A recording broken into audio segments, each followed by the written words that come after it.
तो मामला इस तरीके से है कि दो कपल की शादी 2008 के अंदर होती है। 2009 के अंदर दोनों के एक बच्चा होता है और बच्चा होने के 6 मंथ के बाद में वाइफ है जो हस्बैंड को छोड़ के और चली जाती है, अलग हो जाती है। और फिर है जो हस्बैंड के द्वारा तमाम कोशिश की जाती है वाइफ को लाने के लिए, रखने के लिए, पर वाइफ है जो आती नहीं है, मना कर देती है कि मुझे नहीं रहना है, नहीं आना है। तो यहाँ पे हस्बैंड है जो काफ़ी परेशान हो जाता है।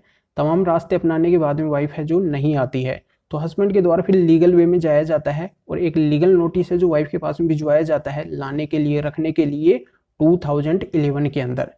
फिर भी वाइफ है जो नहीं आती है, तो हस्बैंड के द्वारा सेक्शन 9 फाइल किया जाता है 2011 के अंदर। अब सेक्शन 9 हस्बैंड के द्वारा जैसे फाइल कर दिया जाता है, तो उसके तुरंत बाद में वाइफ के द्वारा एक CAW सेल के अंदर हस्बैंड के अगेंस्ट एक कंप्लेंट रजिस्टर्ड की जाती है और 125 CRPC मेंटेनेंस का केस भी किया जाता है। और सेक्शन 9 के अंदर भी वाइफ के द्वारा रिप्लाई पेश किया जाता है, जिसके अंदर हस्बैंड के ऊपर कई सारे आरोप है जो वाइफ लगाती है और बोलती है कि इस सेक्शन 9 को खारिज किया जाना चाहिए क्योंकि यहाँ पे हस्बैंड है जो गलत है। अब यहाँ पे हस्बैंड के द्वारा मामले की गंभीरता को देखा जाता है, ये पाया जाता है कि वाइफ है जो आने वाली है नहीं, तो यहाँ पे 2012 के अंदर हस्बैंड के द्वारा सेक्शन 9 का जो केस है उसको वापस ले लिया जाता है। तो दोस्तों इस जजमेंट के ऊपर मैं आगे चर्चा करूं उससे पहले बता दूं, इस चैनल को सब्सक्राइब नहीं किया है तो सब्सक्राइब जरूर कर दीजिए, बेल आइकन को भी दबा दीजिए। इस वीडियो को लाइक नहीं किया है तो लाइक जरूर कर दीजिए, 1 सेकंड का टाइम लगेगा। वीडियो को देखने के बाद में आपको शेयर भी करना है और मैं बताने वाला हूं कि इस जजमेंट के अंदर क्या हुआ है, तो आपके फायदे का 100% वीडियो है। अंत तक आप मेरे साथ इस वीडियो में बने रहिए। तो चलिए शुरू करते हैं। नमस्कार दोस्तों, मैं हूं एडवोकेट जितेंद्र और अब मैं बताने वाला हूं कि यहाँ पे हस्बैंड के द्वारा सेक्शन 9 को वापस ले लिया जाता है। तो 2013 के अंदर कंटेस्टेड डाइवोर्स के लिए अप्लाई किया जाता है desertion pulse mental cruelty ground के आधार पे। तो यहाँ पे वाइफ के द्वारा उस डाइवोर्स के केस के अंदर भी सेक्शन 24 का आवेदन लगाया जाता है खुद का और बच्चे का मेंटेनेंस लेने के लिए। तो यहाँ पे वाइफ की जो पिटीशन है यानी कि उसका जो आवेदन है मेंटेनेंस का, उसको स्वीकार कर लिया जाता है कोर्ट के द्वारा। हस्बैंड के ऊपर है जो मेंटेनेंस लगा दिया जाता है। हस्बैंड की जो पिटीशन है डाइवोर्स की 2013 में जो फाइल की हुई है उसको खारिज कर दिया जाता है। तो यहाँ पे हस्बैंड जो निराश हो जाता है, हस्बैंड के द्वारा इसकी रिवीजन और अपील के लिए फिर हाई कोर्ट जाया जाता है। हाई कोर्ट के द्वारा मामले की गंभीरता को देखा जाता है और ये पाया जाता है कि वाइफ के द्वारा बहुत गलत किया गया है।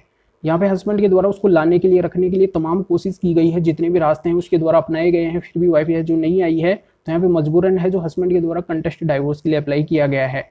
वाइफ के द्वारा इस तरीके से परेशान किया गया है कि हस्बैंड यहाँ पे CAW सेल थाने यहाँ पे क्या है कि 30 से 40 बार चक्कर लगा चुका है।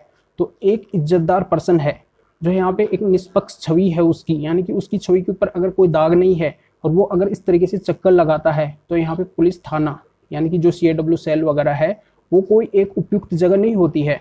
वहाँ पे जाने से एक मेंटली हरासमेंट ही मिलता है, यानी कि मानसिक शांति वहाँ पे जाने से नहीं मिलती है। तो यहाँ पे हस्बैंड के साथ मेंटल क्रूएल्टी हुई है। तो यहाँ पे ये बात यहाँ पे देखी जाती है और टाइम पीरियड भी देखा जाता है कि दोनों का रिलेशन यानी कि दोनों का जो डिस्प्यूट है वो बढ़ता ही चला जा रहा है। तो यहाँ पे रिश्ते का अब सुधरने का बिल्कुल भी गुंजाइश नहीं है, रिश्ता है जो सुधरने वाला नहीं है। तो इन सभी को देखते हुए हस्बैंड की जो पिटीशन है उसको पूरी तरह से स्वीकार करके हस्बैंड को कंटेस्टेड डाइवोर्स है जो mentally harassment mental cruelty ground के आधार पे है जो मिल जाता है। तो ये जानकारी यहाँ पे समझ में आ गई होगी।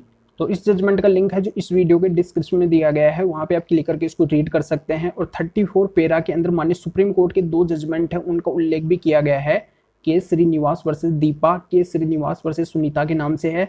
उसके अंदर ये कहा गया है दोनों जजमेंटों के अंदर कि अगर वाइफ के द्वारा जहाँ पे हस्बैंड जॉब करता है वहाँ पे अगर कोई कंप्लेंट भेजी जाती है, हस्बैंड के ऊपर आरोप लगाए जाते हैं और उससे अगर हस्बैंड की जॉब छूट जाती है, तो ये भी एक हस्बैंड के साथ मेंटल क्रूएल्टी होती है और इस ग्राउंड से भी है जो हस्बैंड डाइवोर्स ले सकता है।